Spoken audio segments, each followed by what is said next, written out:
السلام علیکم میرے پیارے پیارے ریڈرز، کیسے ہیں آپ؟ یقیناً ٹھیک ہوں گے، میں بھی ٹھیک ہوں۔ لے کر آ چکی ہوں حلف جان کی 60 ایپیسوڈ۔ تو ایپیسوڈ بہت ہی زیادہ دھماکے دار ہے اور ایک اچھے موڈ پر ختم ہوگی، تو بالکل بھی یہ سوچ کے اسکپ مت کیجیے گا کہ یہ عجیب ہوگی یا ہرٹنگ ہوگی۔ اس میں بہت بڑے راز کھلنے والے ہیں، اثر کے حوالے سے بہت بڑا راز کھلنے والا ہے، تو ڈونٹ مس دس۔ تو جلدی سے میں آپ کو لے کر چلتی ہوں ایپیسوڈ 60 کی طرف۔ ناول حلف جہاں باعث مروا مرزا۔ Let's start. مہویرہ سے مت کھینچے نا، درد ہوگا۔ وہ بچوں کسی فکر اور شدید تکلیف جتاتی اس کے منہ کے پاس منمنائی، مگر مہویر جان چکا تھا وہ کمینہ کیا کرنے والا ہے۔ مہویر کو اپنی پرواہ نہیں تھی۔ مہویر کی کلائیوں سے خون رسنے لگا تھا، مگر اس کی آنکھوں میں درد نہیں، صرف انتقام جل رہا تھا۔ مصعب آہستہ آہستہ قدم بڑھاتا ان دونوں کے بیچ آ کھڑا ہوا۔ واہ، کتنی مقدس محبت ہے۔ اس نے تنزیہ مہویر اور منائم کو اتنا پاس دیکھتے تالیاں بجائیں۔ اس کے ہاتھ میں ماسک تھا جسے منائم دیکھتے ہی کچھ دماغ میں آتے دھندلکوں پر چونکی۔ درندے کی سب سے بڑی کمزوری اس کا شکار نہیں، اس کا محبوب ہوتا ہے۔ میری بچی، اب وقت آ گیا ہے کہ تم اس گئی یاداشت کے عذاب سے چھٹکارا پاؤ۔ وہ صاحب کے عجیب و غریب الفاظ پر منائم سہم کر مہویر کے سینے کے اور قریب ہو گئی۔ مہویر کی سانس غصے اور تکلیف سے تیز ہو گئی، جبکہ اس کی سیاہ آنکھوں میں مصعب کے لیے صرف آگ بھڑک رہی تھی۔ مصعب اسے ہاتھ لگایا تو مہویر نے اسے ایک آخری وارننگ دی۔ تو کیا؟ مصعب جھکا، اس کے چہرے کے قریب آ کر مضحکہ خیز انداز میں سرگوشی کی۔ بازو تو ویسے ہی بندے ہیں تیرے، دانتوں سے میری شارک کاٹنے کا خواب بعد میں دیکھ لینا۔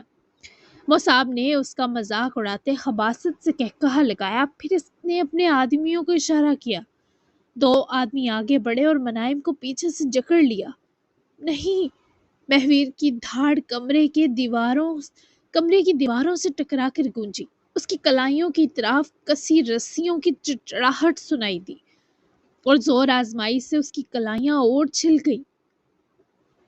منائم نے خود کو چھڑوانے کی کوشش کی، مگر مصعب نے اس کی تھوڑی سختی سے پکڑ لی۔ دیکھ لے مہویر، اس کی آنکھوں میں اپنے لیے آخری بار محبت، نرمی اور خوف، کیونکہ ابھی اس میں بس نفرت بھرنے والا ہوں۔ مصعب کے ہنسنے پر مہویر کی آنکھیں سرخ انگارہ ہو گئی۔ اس کی سانس جانوروں جیسی بھاری ہو چکی تھی، اس میں درندے جیسی گڑگڑاہٹ تھی۔ یہ ماسک یاد ہے منائم؟ منائم نے روتے ہوئے خود کو چھڑوانے کی کوشش کے ساتھ جب مصعب کے ہاتھ میں لہرایا ماسک دیکھا تو اس کی آنکھوں کے آگے تیرتے ہیولوں نے میکانی طور پر اپنی شکل حاصل کرنا شروع کر دی۔ منائم، اس شیطان کی بات سننے کی ضرورت نہیں، میری جان میری طرف دیکھو۔ وہ دو لوگوں کے قبضے میں تھی۔ اس کی آنکھیں مہویر کے منہ سے جان کا لفظ سنے چھلکی، مگر مصعب کو اس میلو ڈرامے میں رتی برابر دلچسپی نہ تھی۔ انیس اور علیم خان کے لوگ شمس الدین کو دبوچ کر اس سے سب اگلوا چکے تھے۔ وہ بس اس مصعب کے اڈے سے چند لمحے کی دوری پر تھے۔ غور سے دیکھو منائم ملک، اس شکل کو۔ یہی تھا نا تمہیں کھائی میں دھکیلنے والا؟ بھیڑیے کی شکل والا ماسک پہن کر تمہیں مارنے گیا تھا۔ یہی تھا جس نے ہزر کے کانسرٹ میں آگ لگانی چاہی۔ یہ اپنی اس معشوقہ کے پیچھے پاگل ہو کر ہی ولف بنا۔ ملو اس کی محبت سے۔ منائم نے گردن پھیر کر اس لڑکی کو دیکھا۔ وہ یوں کھڑی تھی جیسے اس کے وجود سے خون کا آخری قطرہ تک خشک ہو گیا ہو۔ منائم نے روتے ہوئے مہویر کی طرف دیکھا۔ وہ اپنی رسیاں تقریباً ڈھیلی کر چکا تھا۔ وہ صاحب بس کرو خدا کے لیے۔ اس بار فاطمہ چیخی تھی۔ وہ اپنا سر تھامے وہیں نیچے سہم کر بیٹھ گئی تھی۔ مصعب نے اس کے بیٹھنے اور سسک سسک کر اپنا سر پیٹنے پر کہا لگایا، پھر وہ دوبارہ لو برڈز کی طرف متوجہ ہوا۔ مہویر، آپ نے دھکا دیا مجھے۔ وہ سسکتی ہوئی مہویر کو دیکھتے بولی جس کا سانس بس تھمنے لگا تھا۔ میں تمہیں سب بتاؤں گا منائم، میرے ہاتھ کھلنے تک پرسکون رہو، مجھ پر بھروسہ کرو پلیز۔ منائم نے اپنے سر کے شدید بھیانک درد کے باوجود مہویر کی بات سنی، پر مصعب نے اسی لمحے اگلا وار کیا۔ وہ اپنی جگہ پتھرا چکی تھی۔ اس کا سر پہلے ہی چکرا رہا تھا اور پھر رسیوں سے بندھے مہویر کے چہرے پر جب مصعب کے آدمی نے اس کا زبردستی ماسک چڑھایا تو منائم کی آنکھوں کے آگے وہ سب کسی فلم کی طرح چلنے لگا جو کچھ زیادہ دن پہلے کا قصہ نہ تھا۔ مشکوک تو وہ پہلے ہی تھی جب اس ماسک کا مہویر کے چہرے پر چپکا دیکھا تو اس کے حلق سے ایک دردناک چیخ نکلی۔ یہی تھا وہ چہرہ، وہ اس اعتراف کے بعد وہ ہوش کھو بیٹھی۔ مت کر مصعب، وہ مر جائے گی۔ مہویر نے ان رسیوں سے خود کو چھڑوانے کی ہر کوشش کر ڈالی۔ وہ چیخا دھاڑا پر منائم بری طرح زمین پر گر چکی تھی۔ منائم کے بے جان جسم کے زمین سے ٹکرانے کی آواز نے مہویر کے اندر سب کچھ توڑ دیا۔ منائم! اس کی آواز میں پہلی بار بھیانک خوف تھا، وہی خوف جس سے وہ ہمیشہ دوسروں کو ڈراتا تھا۔ دیکھا، یادداشت لوٹانے کا سب سے آسان طریقہ، سچ کا جھٹکا۔ مصعب کے چہرے پر شیطانی اطمینان ابھرا تھا۔ مہویر مساق اس سے پہلے اپنی کلائیوں کو واقعی کاٹ ڈالتا۔ باہر اچانک سے ہوتی فائرنگ پر مصعب سمیت اس کے سارے آدمی الرٹ ہوئے۔ خود فاطمہ بھی کراہتی ہوئی دیوار سے جا لگتی سمٹ گئی۔ دروازہ ایک دھماکے سے ٹوٹا، دھواں اندر پھیلا اور اس دھوئیں کو چیرتا ہوا انیس اندر داخل ہوا۔ اس کی آنکھیں سیدھی مصعب پر جمی۔ کون ہو تم؟ مصعب کے حلق سے آواز پھنس کر نکلی۔ مہویر نے یوں سانس لی جسے آخری ہو۔ اس کی نظریں منائم کے زمین پر گرے بے جان وجود پر تھی۔ دو آدمی مصعب کے پلٹے ہی تھے کہ انیس کی گولیوں نے انہیں گرا دیا۔ کمرہ چند سیکنڈ میں افراتفری کا میدان بن گیا۔ انیس نے ایک ہاتھ میں پکڑی گن مصعب پر تانی، جبکہ دوسرے ہاتھ سے اس نے مہویر کی رسیاں کھینچ کر کھولی۔ مہویر کی لہو ہوتی کلائیوں پر انیس کا دل برا ہوا، پر ابھی جذبات دکھانے کا وقت نہ تھا۔ فوراً جاؤ۔ انیس نے رسی کھولتے ہی دھاڑ کر مہویر کی پشت تھپکی۔ منائم کو لے کر فوراً نکلو، تمہارا باقی کام میں سنبھال لوں گا۔ منائم نے ماسک اتار کر پھینکے۔ مہویر نے ماسک اتار کر پھینکے، ایک لمحہ بھی ضائع نہیں کیا تھا۔ وہ گھٹنوں کے بل منائم کے پاس زمین پر گرا، منائم کا سر اپنی گود میں لیا۔ منائم، آنکھیں کھولو میری جان، سنو مجھے۔ مہویر کی اس کے گال سے لگی انگلیاں کانپ رہی تھی۔ اس نے اسے بازوں میں اٹھایا جیسے وہ شیشے کی بنی ہو، اور پوری قوت سے کندھے اور کلائیوں کے درد کی پرواہ کیے بنا نکلا ہی جب انیس نے جاتے ہوئے مہویر کی جینس کی جیب میں اپنی گاڑی کی چابی ڈالی۔ ان کو باہر نکلنے کا راستہ دیتے انیس نے مصعب پر ہنوز گن تان رکھی تھی۔ مصعب نے گھبراہٹ کے مارے اپنی گن اٹھا کر دبک کر دیوار سے لگی فاطمہ پر چلا دی۔ انیس ایک لمحہ بوکھلایا کیونکہ گولی فاطمہ کے پیٹ میں دھسی تھی۔ مصعب نے انیس کی توجہ ہٹتے ہی بھاگنے کی کوشش کی، مگر انیس نے اسے زمین پر گرا کر گھٹنے سے اس کی کمر نیچے زمین میں دبا دی۔ علیم خان، اس عورت کو ہسپتال پہنچانے کی ذمہ داری تمہاری ہے۔ اس کی بھی اتنی آسان موت نہیں ہوگی۔ میں اس گن کو لے کر جا رہا ہوں، اٹھ ذلیل ملعون۔ انیس نے دروازے میں آ کر رکتے علیم خان کو اس کا کام سونپا اور خود بھی گھٹنا ہٹا کر اٹھے، کراہتے مصعب کو اس کی گردن سے پکڑ کر گھسیٹے انداز میں اٹھایا۔ علیم خان کے ساتھ بقیہ ٹیم کو روانہ کی وہ دوسری گاڑی میں مصعب کے ہاتھ پیر باندھ کر ڈالتا، اس کے منہ میں کپڑا دھسا کر ٹیپ سے اس کا منہ سیل کرتا، گاڑی کی بیک سائڈ کسی گند کی طرح پھینکے، خود ڈرائیونگ سیٹ سنبھالے روانہ ہوا۔ مہویر جا چکا تھا۔ منائم بالکل سانس نہیں لے پا رہی تھی، جو بہت زیادہ خطرناک بات تھی۔ سارا رستہ تم نے مجھ سے بات نہیں کی، اب تو ہم بات کر سکتے ہیں نا؟ وہ دونوں جب واپس پہنچے، دین پڑھتے پڑھتے ہی سو چکا تھا۔ ارشیا اس کے کمرے میں گئی، اس پر لحاف کروائے، اس کا سر چومے، غیر ضروری لائٹس آف کر کے کچن میں آئی۔ وہ کچن میں آ کر کرسی سنبھالے بیٹھی، جہاں وہ بیٹھ کر کڑوی کافی اپنے حلق میں اتار رہا تھا۔ بات کرنے کو کچھ نہیں ارشی، سب وقتی تھا۔ اثر نے نظریں جھکائے مرے ہوئے لب و لہجے میں یاسیت کے سنگ سرگوشی کی۔ تبھی ارشیا نے اپنے فون پر فجر کا نمبر کھول کر فون اثر کے سامنے میز پر رکھا۔ بات کرو اس سے، کسی سے پیار ہونے کے لیے صدیاں نہیں چاہیے ہوتی، ایک لمحہ کافی ہوتا ہے۔ تم دونوں بس اسے وقتی کشش کا نام دے رہے ہو، لیکن در حقیقت وقتی کچھ نہیں، تمہاری طرف سے تو ہرگز نہیں۔ سمجھ آ رہی ہے میری بات؟ ارشیا کے لہجے میں شدت کے ساتھ اصرار بھی تھا، جس سبب اثر نے اس کا فون اٹھا کر اسکرین آف کی اور ارشیا کی جانب سرکا دیا۔ پلیز ارشیا، سب ختم ہو گیا ہے۔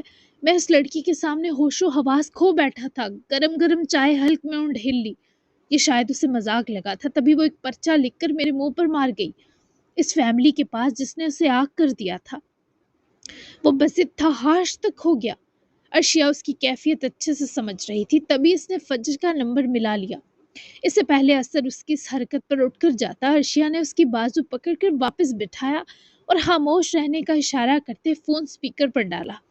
بیل جا رہی تھی اور پھر تیسری بیل پر فجر نے فون اٹھایا۔ وہ اپنے کمرے میں آتے ہی دروازہ لاک کرے، فون پر آتی کال ریسیو کرے، میٹرس پر بیٹھی۔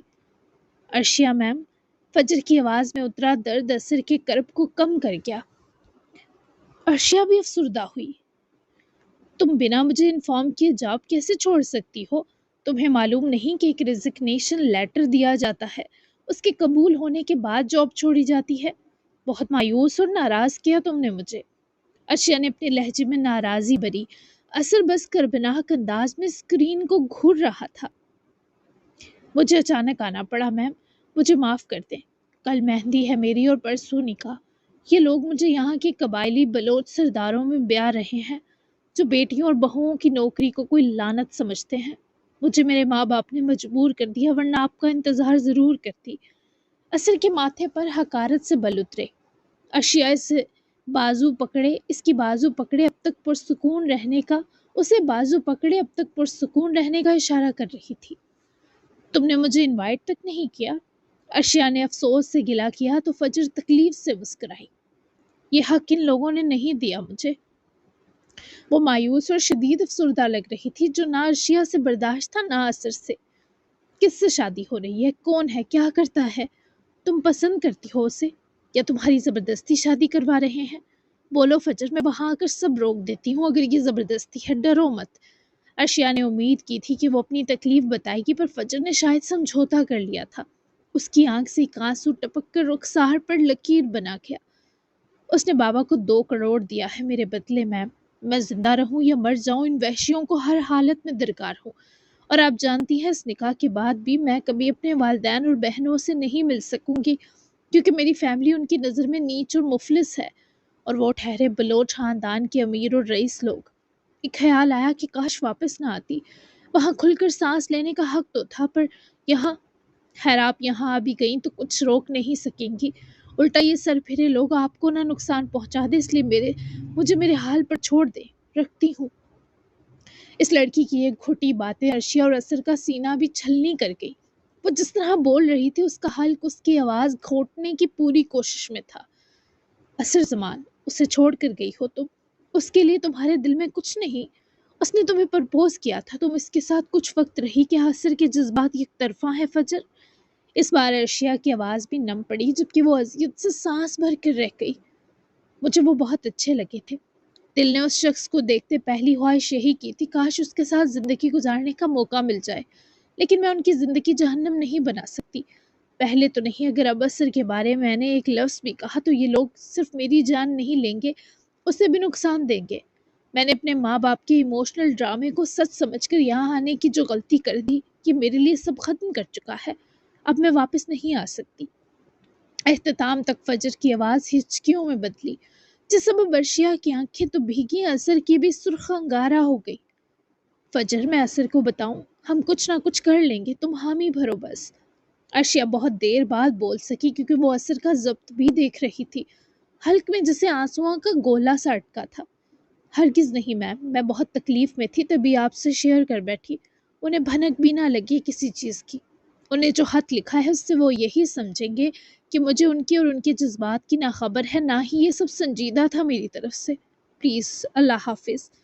فجر نے اپنی ٹوٹتی آواز پر قابو پاتے چند عہد مانگے، اور ساتھ ہی وہ رابطہ توڑ کر دونوں ہاتھ چہرے پر رکھے پھوٹ پھوٹ کر رو پڑی، جبکہ عرشیہ کی نظر اثر کے ہاتھ پر تھی، جس سے وہ اپنی کافی کے مگ کو دبوچے شدید ضبط کے مقام پر تھا۔ تم اب بھی خاموش رہو گی؟ وہ بھی تمہارا ساتھ چاہتی ہے اثر؟ عرشیہ نے اس کے سخت جکڑے ہاتھ سے وہ مگ کھینچا، ورنہ وہ اسے ہاتھ میں ہی توڑ بیٹھتا۔ اثر نے نفی میں گردن ہلائی۔ نہیں چاہتی وہ میرا ساتھ، اگر اسے میرا ساتھ واقعی میں چاہیے تھا تو یہ سب مجھ سے ڈسکس کر سکتی تھی۔ عرشیہ، یہ چیپٹر کلوز کر دیں، میں مزید کچھ بھی نہیں چاہتا۔ میری طرف سے بھی زیادہ کوئی شدید جذبات نہیں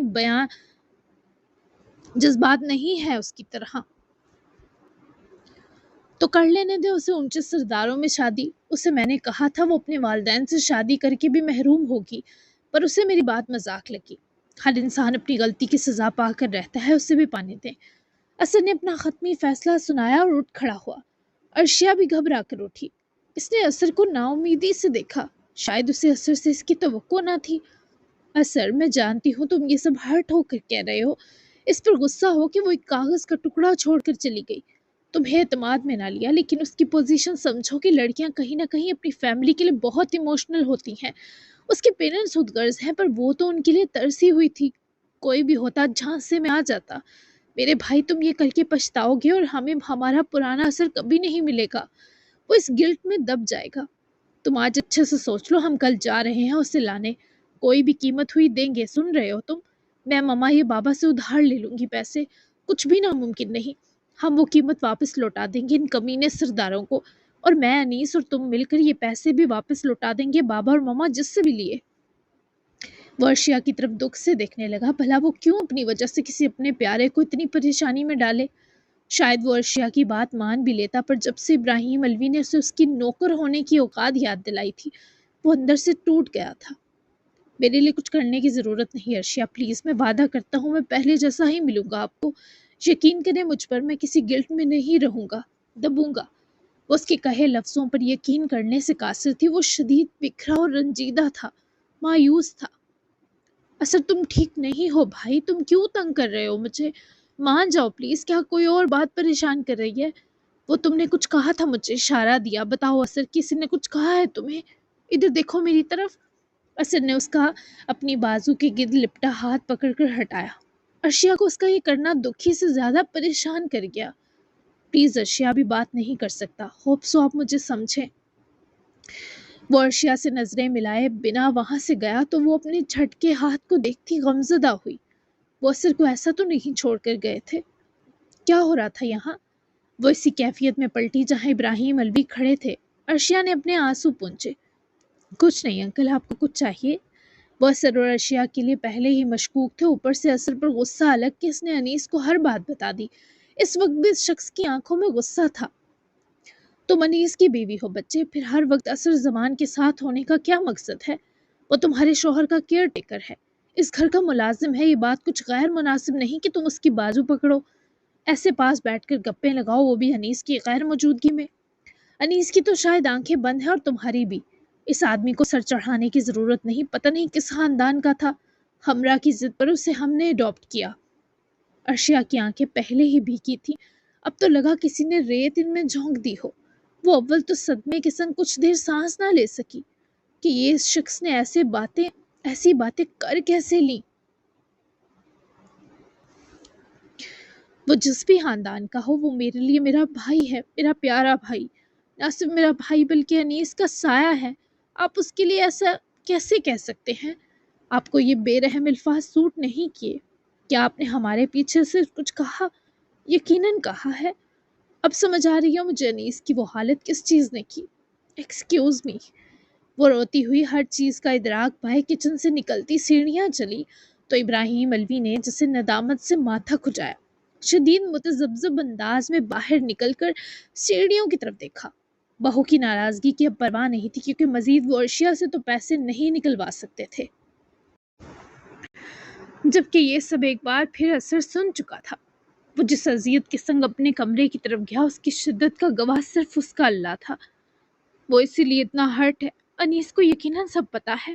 اف، کیسے بابا ہیں تمہارے انیس، اور اثر کی ساری زندگی کی ریاضت ایک لمحے میں حق کر دی اس انسان نے۔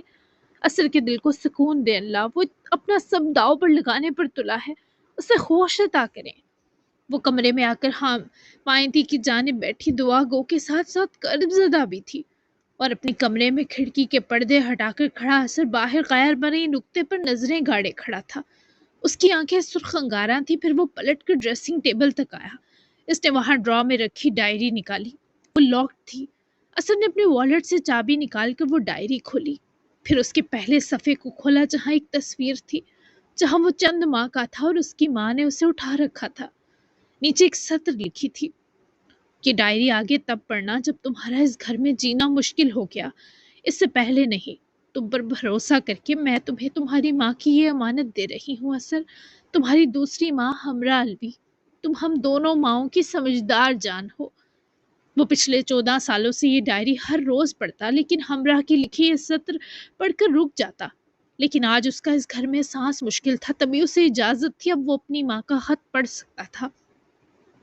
اب مشکل ہے میرا یہاں مزید رہنا، میں پڑھ رہا ہوں آج وہ اپنی آنکھ سے بہتے آنسو رگڑ گیا، پھر اس نے 2 صفحے آگے کرتے اپنی ماں کا نام دیکھا، صنم زمان کا اپنے اثر کو ہاتھ۔ چند آنسو اس سطر کو پڑھ کر اثر کی آنکھوں سے ٹوٹ گرے، اس کی سانس بے ترتیب ہوئی۔ تم انیس اور ادین کے تیسرے بھائی اظہر علوی ہو۔ اس خط کی پہلی سطر ہی اثر کا کلیجہ چیر دینے سی تھی۔ دل کو ایسا درد پہنچا جس کو بیاں کرنے کا اس کے پاس سلیقہ تک نہ تھا۔ وہ کچھ لمحے سطر کے کرب میں روتا رہا، یا گہی کہ اس پر گھٹیا الزام لگانے والا، اسے نوکر کہنے والا ہی اس کا باپ ہے۔ جو سانس پہلے نکلنی تھوڑی آسان تھی وہ بھی سطر نے مشکل بنا دی، لیکن وہ باہمت تھا، جاننا چاہتا تھا آخر اپنے ہی باپ کے پاس لپالک اولاد بن کر کیوں آیا۔ اثر نے ہمت کیا، آگے پڑھنا شروع کیا۔ عصر کے وقت جیسی خوشبو ہے تمہاری، تم اسی وقت پیدا ہوئے جب عصر کی اذانیں آسمان پر بلند تھیں، تبھی ماں نے تمہیں یہی مقدس اور حسین نام دیا۔ ہمراہ الوی نے مجھ سے وعدہ کیا ہے وہ تمہیں تمہارا حق دلوائے گی، وہ میری دوست بن گئی ہے، وہ اپنے شوہر کی غلطی سدھارنے کی کوشش کر رہی ہے، تم بھی اس کے بچوں کے ساتھ پلو گے۔ بس اسی آسرے پر مطمئن ہو کر تمہیں یہاں چھوڑ کر جا رہی ہوں۔ وہ عورت میری محسن ہے، میرے بعد اسے ہی اپنی ماں سمجھنا۔ اثر، تم اپنے بابا کی شفقت بس تبھی پا سکتے ہو اگر وہ تمہاری پہچان نہ جانتا ہوا، اس لیے ہمیشہ اپنی پہچان چھپا کر رکھنا، اپنے ساتھ اپنے نانا کا سرنیم جوڑے رکھنا۔ تمہیں جب یہ ڈائری ملے گی تم عصر زمان بن کر ہمراہ اور ابراہیم علوی کے اڈاپٹڈ بچے بن چکے ہوگے، یا شاید ہمراہ تمہیں یہ ڈائری کسی اور موقع پر دے۔ شاید اس وقت تم ایک ہینسم نوجوان بن چکے ہو۔ اپنے ہونے کا ان اچھے لوگوں کو ہمیشہ سکون پہنچانا تاکہ وہ کبھی نہ کہیں کہ تم ایک طوائف کے بیٹے ہو۔ خاص کر ہمراہ کے سارے بچوں کو ہمیشہ بڑا بھائی بن کر سنبھالنا۔ ہمراہ کو کبھی نہ مت کہنا، میں خوش ہوں کہ میرے بعد تم بے آسرا نہیں ہوگے۔ اپنی ماں کو معاف کر دینا۔ طوائف ہونا میری چوائس نہیں، مجبوری تھی، لیکن تم میرے نام اور میرے سائے سے محفوظ رہو گے میری جان۔ میری اس ناپاک اور بری زندگی میں واحد پاک حصہ تم ہو۔ کبھی اپنی ماں سے نفرت مت کرنا، اور یاد رکھنا تم میری جائز اولاد ہو۔ اسی ڈائری کے آخر میں میرا اور تمہارے بابا کا نکاح نامہ ہے۔ وہ تو نکاح کر کے بھول گیا، چند لمحے بخش کر دھتکار گیا، لیکن میں اپنا فرض نہیں بھول سکتی۔ ماں بہت پیار کرتی ہے تم سے میری جان۔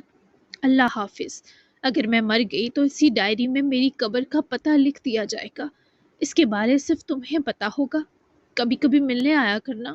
تمہاری ماں کو ایک بے رحم عشق کھا گیا، تم اپنی زندگی زہر سے بچا کر رکھنا۔ اثر، کسی ایسی لڑکی سے شادی کرنا جو تم سے پیار کرتی ہو۔ ہمیشہ میری دعاؤں میں رہو گے تم، تمہاری ماں صنم زمان۔ وہ یہ پڑھ کر رو پڑا تھا۔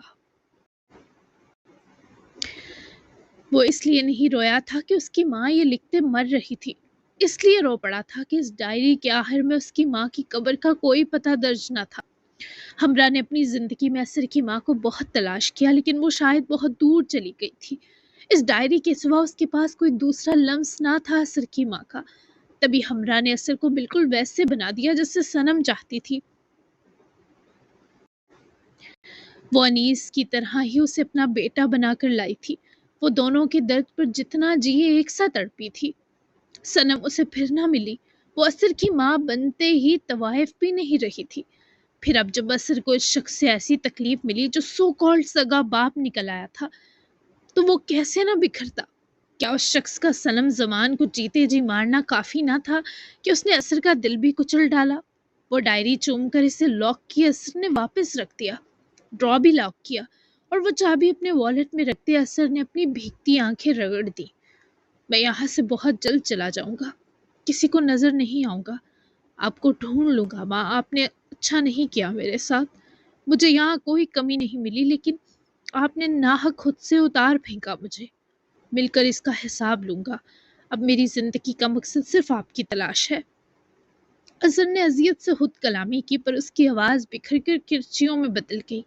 وہ گہرے سانس لیتا خود کو سنبھال رہا تھا، لیکن اب ممکن نہیں تھا وہ ٹھیک ہونے کا یہ ناٹک کر پاتا۔ ایک نہ ایک دن ہر صبر ٹوٹ جاتا ہے، اور اثر نے بھی اپنی 35 سالہ زندگی گزارنے کے بعد اس صبر کو آگ میں جھونک دیا تھا۔ پلیز کچھ بتائیں، اس سے کیا ہوا ہے؟ مہویر کی حالت اچھی نہ تھی۔ نرس نے اس کے کندھے اور کلائیوں کے زخم جانچنے چاہے پر اس نے منع کر دیا۔ اسے بس اپنی بیوی کی زندگی کے بارے جاننا تھا۔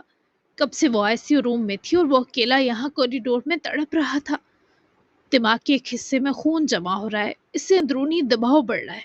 ہمیں فوری کرنٹومی کرنی ہوگی۔ اگلے چند گھنٹے فیصلہ کن ہے کیونکہ اس کے بچنے کے امکانات کم ہیں، مگر ہم پوری کوشش کریں گے۔ ڈاکٹر کی ٹیم نے آ کر اس کی مسلسل ختم ہوتی جان کے پیش نظر آخری خل دیا تھا۔ اسے سن کر ہی مہویر مساق کی آنکھیں سرخ ہو گئیں۔ یہ کیا ہے؟ اس سے وہ بچ تو جائے گی نا پلیز؟ مہویر کی آواز بمشکل اس کے حلق سے نکلی۔ کھوپڑی کا تھوڑا سا حصہ عارضی کاٹ کر جمع ہوا خون نکالنا پڑے گا۔ 4 سے 5 گھنٹے کی سرجری ہے۔ ہم آپ کو امید نہیں دلا سکتے مسٹر مہویر، اس کی جان اس سرجری میں جا سکتی ہے، اور اگر سرجری شروع نہ کی تو برین ہیمریج اس کی جان لے سکتا ہے۔ ہمیں جلدی اجازت دیں، آپ کو کچھ دستخط کرنے ہوں گے۔ وہ جانتا تھا اس سے موت نامے پر سائن لیے جا رہے ہیں۔ موت نے منائے ملک کو چاروں طرف سے گھیر لیا تھا، اور اس کی زندگی بھی موت بن چکی تھی۔ اس کے بالوں کو کچھ ہوگا کیا؟ مہویر کے سامنے نرس نے وہ پیپرز بڑھائے جس سبب وہ اذیت سے ڈاکٹر کی طرف دیکھنے لگا۔ اس کے دائیں کان کے اوپر اور تھوڑا پیچھے کی جانب 5 سے 10 سینٹی میٹر کے بیچ کٹ لگے گا، بس وہیں سے تھوڑے سر کے بال شیپ ہوں گے۔ بے فکر رہیں۔ ڈاکٹر نے اس نے ڈھال شخص کا سینہ تھپک کر تسلی دی اور نرس کو یہ فارمیلٹی پورے کرنے کا اشارہ کرتے وہ چلے گئے تاکہ سرجری کی تیاری شروع ہو سکے۔ مہویر نے فائل بمشکل پکڑی تھی۔ اس سے پہلے نرس آگے بڑھ کر اس کی فائل سنبھالنے میں مدد کرتی۔ انیس نے کوریڈور کی جانب کا راستہ عبور کیا اور مہویر تک پہنچا۔ آپ جائیں، میں فائل لاتا ہوں۔ نرس کو بھیجے انیس نے مہویر کے ہاتھ سے فائل لے کر اپنے سینے پر کھولتے رکھی۔ مہویر نے سرخ آنکھوں سمیت انیس کو دیکھا۔ اس یقین سے سائن کرو کہ وہ تم سے کبھی دور نہیں ہوگی۔ ہری اپ، ہر لمحہ قیمتی ہے، جلدی کرو۔ انیس کی تسلی اتنی طاقتور تھی کہ مہویر نے اپنے وجود کی رہی سہی طاقت یکجا کی اور سائن کیے۔ یہ کرنا مہویر کے لیے کتنا کٹھن تھا انیس اچھے سے جانتا تھا۔ میں یہ فائل دے کر آتا ہوں، تم بیٹھو یہاں۔ مہویر کو سہارا دے کر بٹھائے انیس خود ریسیپشن کاؤنٹر تک پہنچا۔ سرجری کی فیس بھی جمع کروائی اور واپس جب تک آیا مہویر اپنے چہرے پر ہاتھ جما کر سر گرائے بینڈ ہو کر بیٹھا تھا۔ انیس اس کے برابر بیٹھا ہی جب مہویر کسی کمزور دیوار کی طرح اس کا سہارا لیتے اس کے سینے کی اور ڈھیسا گیا۔ انیس کا پورا سینہ اس وقت آگ کی لپیٹ میں تھا۔ اگر اس سے کچھ ہو گیا الوی، میں کیا کروں گا؟ مہویر نے جھکا سر اٹھا کر انیس کو دیکھا۔ اس کی سیاہ آنکھوں میں درد کی تہیں جمی دکھائی دے رہی تھی۔ کچھ نہیں ہوگا اس سے، وہ تم سے نہیں لی جائے گی۔ وقتی امتحان ہے مہویر، بر وقت خون اس کے سر سے باہر نکال لیا گیا تو وہ بچ جائے گی انشاءاللہ۔ سرجری بس شروع ہونے والی ہے، تمہیں مضبوط رہنا ہے۔ تمہارے ساتھ ایسا کرنے والے کو میں بتاؤں گا کہ تمہارا والی وارث زندہ ہے، سمجھے تم؟ خبردار، ایک آنسو بھی بہایا تم نے۔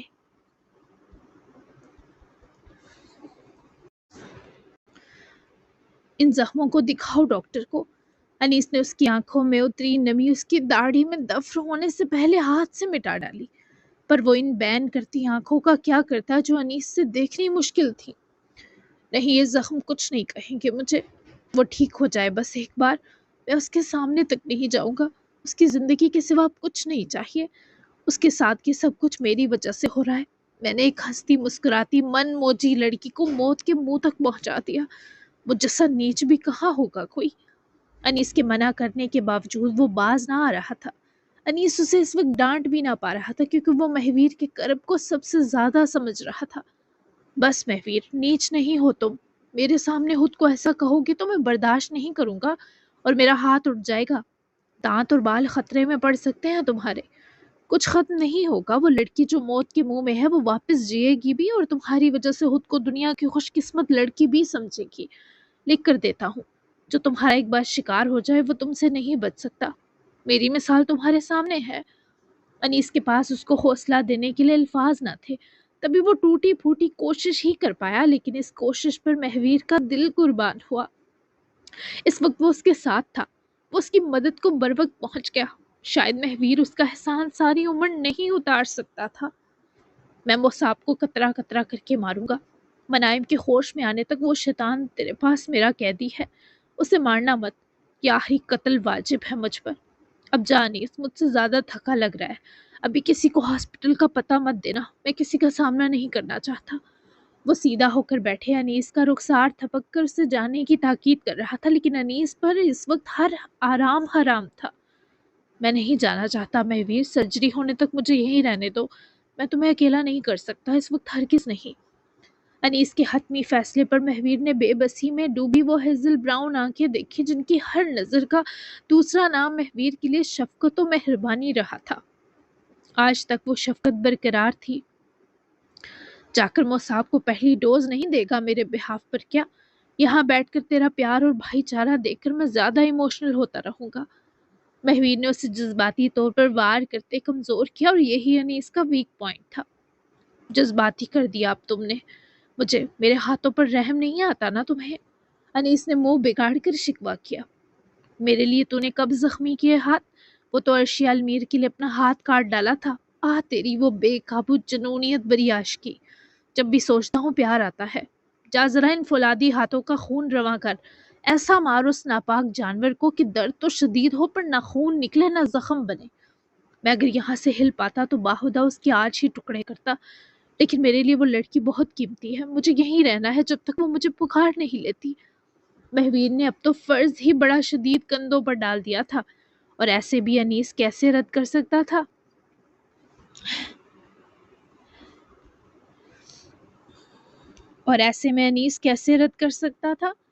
ٹھیک ہے، پر ایک وعدہ کرو، کچھ بھی ہو جائے تم اپنا صبر و استقامت مت کھونا۔ میں نے جو کہا اس پر بھروسہ رکھو، تکلیف زیادہ بڑھ جائے تو کال می، زخموں کو دکھاؤ، زخموں کی جانچ کروا لینا پلیز، میں تمہارے لیے ہر لمحہ اویلیبل ہوں۔ مہویر مسحاق، تم میرے اکلوتے اور عزیز دوست ہو، مجھے تم سے دوستی پر کبھی پچھتاوا نہیں ہوا، نہ کبھی ہوگا۔ اکیلے نہیں ہو تم۔ انیس نے اٹھ کر ہلکی سی چپت مہویر کے سر پر ماری، جس کا مطلب تھا وہ مہویر کے لیے شدید پریشان اور ایموشنل ہو گیا ہے، اور اسے چھپانے کو روب کی مانند ہاتھ کی ہلکی سی پاور بھی دکھا گیا ہے۔ مہویر کی آنکھوں میں تشکر تھا، انیس جیسا دوست پانے پر شکر گزاری تھی۔ مجھے تجھ پر بہت مان ہے الوی۔ مہویر کی آنکھیں اس درد پر مسکرائیں تو جس سے وہ بھی مسکرا دیا۔ وہ اس سے اجازت لیے نکل گیا تو مہویر نے بھی ہر سانس کے ساتھ اس لڑکی کے لیے دعا شروع کر دی۔ وہ باہر پارکنگ میں کھڑی گاڑی تک پہنچا ہی جب انیس کے فون پر ارشیا کی کال آئی۔ یقیناً وہ اس کے لیٹ ہونے پر فکر مند تھی۔ انیس نے کال پک کی۔ انیس، مجھے سب سمجھ آ گئی کہ ابراہیم الوی نے کیا کہا ہوگا۔ اثر بہت زیادہ ہرٹ ہے، اسے تمہاری ضرورت ہے، وہ اپنی زندگی کو جان بوجھ کر اداس کرنا چاہتا ہے۔ تمہارا دوست اگر مل گیا ہے تو پلیز آ جاؤ، صبح تک شاید تمہیں وہ اثر نہ ملے جس نے ہم دونوں کو ایک کرنے میں بہت بڑا کردار نبھایا ہے۔ وہ ہنستا مسکراتا شوخیاں کرتا اثر ختم ہو رہا ہے، مجھے بہت ڈر لگ رہا ہے، دل گھبرا رہا ہے جیسے کچھ بہت برا ہونے والا ہو۔ اثر کسی وجہ سے بہت زیادہ غمگین ہے، سب کام چھوڑ دو، تمہارے اس بھائی کو تمہاری ضرورت ہے، پلیز۔ وہ سمجھ رہا تھا ارشیا نے اثر سے بات کر کے اسے قائل کر لیا ہوگا، پر یہ سب سن کر تو انیس کو اثر کے ایسے ضدی انداز پر افسوس ہوا۔ حالانکہ انیس نے اسے اچھے سے بتایا تھا کہ وہ انیس کے لیے کتنا اہم ہے، گلے بھی لگایا، پھر بھی آخر وہ اتنا دکھی کیسے رہ سکتا ہے؟ تمہیں کیا پتا چلا؟ بابا نے کوئی بات کی تم سے؟ بتاؤ مجھے۔ انیس کے استفسار پر وہ گہرا سانس لیتی اپنی گردن مسلنے لگی۔ انیس، تم آؤ منشن پلیز۔ وہ کچھ بول نہیں پا رہی تھی، تبھی وہ زیادہ پریشان ہوا۔ ٹھیک ہے، میں 1 گھنٹے تک پہنچتا ہوں، تھوڑا دور ہوں مینشن سے، راستے میں 10-20 منٹ کا سٹے ہے، گھبراؤ مت، اثر کو سمجھا لوں گا، تم ریلیکس رہو، لیٹ جاؤ کچھ دیر، میں پہنچتا ہوں۔ انیس نے اسے تسلی دی، پھر بھی وہ شدید مضطرب اور بے قرار تھی۔ چاروں ناچار مان گئی۔ ٹھیک ہے، میں انتظار کر رہی ہوں، وہ اسے تاکیدن کہتی رابطہ توڑ گئی، جس پر انیس نے کن پٹی انگلیوں سے دبائی اور خود کو پرسکون کرتا گاڑی میں سوار ہوا، جبکہ دوسری طرف نرس نے باہر آ کر سرجری شروع ہونے کا نہ صرف بتایا بلکہ منائم کے نیم بے ہوشی میں مہویر کا نام لیا منائم نے نیم بے ہوشی میں مہویر کا نام لیا، یہ بھی بتایا، اور ڈاکٹرز کی بقول وہ اپنی یادداشت بھی واپس پا چکی ہے۔